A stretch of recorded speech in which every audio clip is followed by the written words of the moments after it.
नमस्कार।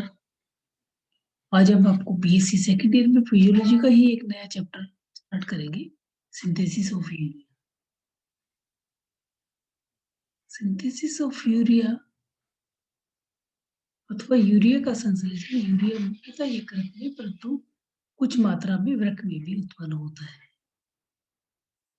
इसका निर्माण एक चक्रीय रासायनिक क्रियाओं द्वारा होता है। इस क्रिया में सर्वप्रथम क्रेब्स और हेंसेलिस्ट ने 1932 में प्रस्तुत किया था। चक्रीय प्रक्रिया उपापचय क्रियाओं में सर्वप्रथम खोजी गई थी, जिसका विषय ऑर्निथीन चक्र भी कहते हैं, क्योंकि यह चक्र में प्रारंभ में ही प्रयुक्त होता है। इसके निर्माण पर ही समाप्त हो जाता है। यूरिया का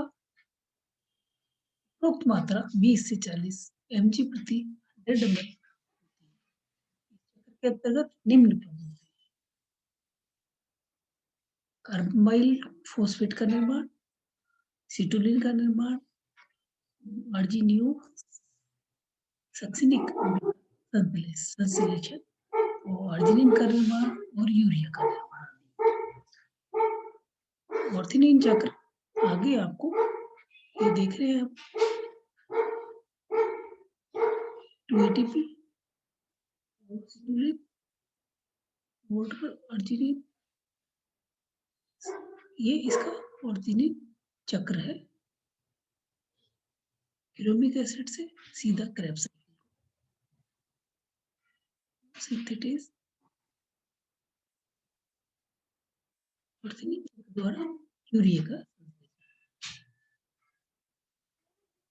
यूरिकोटैलिक वे जंतु जो नाइट्रेट अपशिष्ट उत्पादक के रूप में यूरिक अम्ल का उत्पादन करते हैं, यूरिकोटैलिक। बहुत कम विषैले तथा जल में अघुलनशील में 100 ml रुधिर में लगभग 26 mg यूरिक अम्ल का उत्सर्जन अर्ध ठोस रूप में किया जाता है। इस विधि द्वारा बिना जल के नाइट्रोजन उत्सर्जन संभव होगा।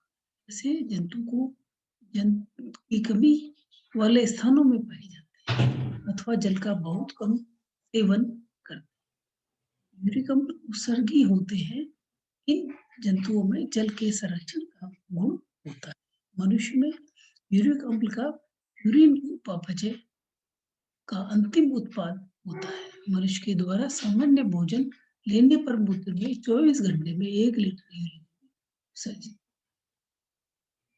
अधिक न्यूक्लियोप्रोटीन युक्त भोजन लेने पर मूत्र में यूरिक अम्ल की मात्रा 2 ग्राम तक हो जाए। प्राइमेट स्तनिक में तथा कुछ कीटों में यूरिक अम्ल ऑक्सीकृत होकर एलेंटोइन का निर्माण करता है। कीट, घोंघे, सांप, लिजर्ड्स, आदि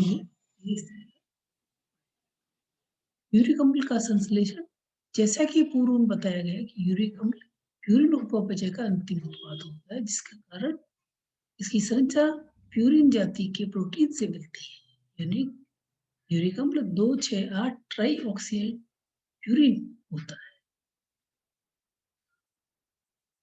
यूरिक अम्ल का निर्माण प्यूरिन उपापचय द्वारा होता है। इस क्रिया में सर्वप्रथम एडेनिन और गुआनिन द्विमीकरणीकरण कहते हैं।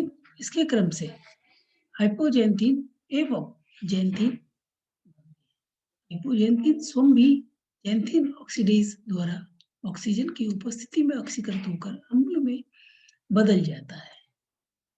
यह कीटों का रूप में परिवर्तित हो जाता है। प्राइमेट्स के अतिरिक्त अन्य सभी स्तनियों में यूरिक अम्ल यूरिएज एंजाइम द्वारा ऑक्सीकृत होकर एलेंटोइन बनाता है। कुछ पक्षियों में, कबूतर में जेंथिन नाम ऑक्सीजन नामक एंजाइम अनुपस्थित रहता है। ये हाइपोजेंथिन यकृत में बनता है और फिर इसे वृक्क के में जेंथिन ऑक्सीडेज नामक एंजाइम द्वारा ऑक्सीकृत किया जाता है। मुर्गों और बतखों में यह एंजाइम यकृत में ही पाया जाता है। इन जंतुओं में यूरिक अम्ल का निर्माण यकृत में ही। अन्य उत्सर्गी उत्पाद उपरोक्त वर्णित तीनों उत्सर्गी उत्पाद पदार्थों के अतिरिक्त विभिन्न जंतुओं में विभिन्न प्रकार के उसके पदार्थ भी देखे जाते हैं। अमीनो अम्ल, क्रिएटिन, क्रिएटिनिन अमीनो अम्ल का संयोगी, trimethyl amino oxide, guanine, mineral oils, हिपोकैम्पिन और एलेन। ये इस तरह के उसके उत्सर्गी पदार्थ। अब इन्हें एक-एक करके हम करेंगे। अमीनो अम्ल में अनेकों कशेरुकी में अमीनो अम्ल उत्सर्गी नाइट्रोजन का लगभग 15% भाग अधिक भाग बनाते हैं। मनुष्य में मूत्र द्वारा प्रतिदिन लगभग 1.5 या अमीनो अम्ल उत्सर्गी किए जाते हैं। ऐसा माना जाता है कि कुछ मूत्रीय नाइट्रोजन का लगभग 12% भाग मूत्र के साथ स्वतंत्र अमीनो अम्ल के रूप में निष्कासित किए जाते हैं। विकारों में स्थितियों में मूत्र के साथ अनेकों विशिष्ट प्रकार के उत्सर्जन बढ़ जाता है, जैसे एल्केप्लोरोटिया, सिस्टीन्यूरिया, हीमोसिस्टीन्यूरिया आदि प्रमुख हैं। क्रिएटिन,